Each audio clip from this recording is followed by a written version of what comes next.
The early 1900s was a chaotic time. Two world wars devastated the world and changed the course of humankind forever.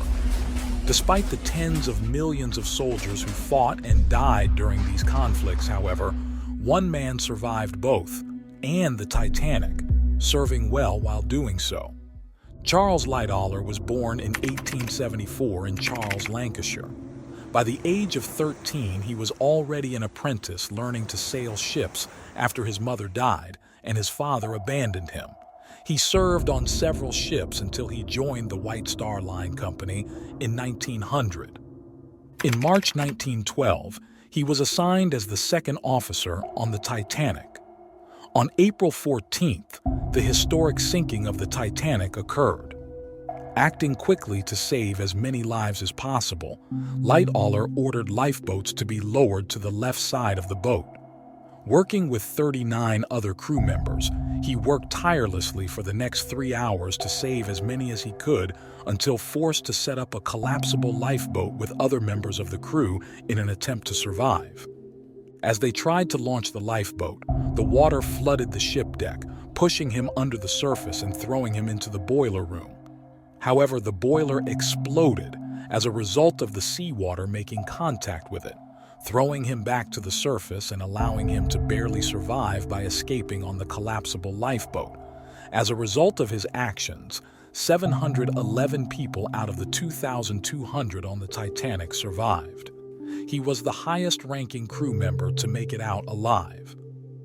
By August 14, 1914, Lightoller was still working for White Star Line, but he had been drafted into the British Royal Navy, who had taken command of company ships. Throughout the war, he served as a chief officer, ship captain, fighter pilot, squadron commander, and trainer. He also had several close encounters with glory. One night, he got his glory while in command of a torpedo boat by shooting down an enemy airship that was on its way to bomb London. By the end of World War I, he had survived the sinking of several ships and sank at least one U-boat. During World War II, he'd been personally asked by the British Navy to use his personal ship, the Sundowner, to spy on German waters and naval setups. He completed this task and returned to Britain with valuable information on how to navigate German waters and deal with their naval forces. Later, the British government requested the use of the Sundowner to take part in the evacuation of Dunkirk.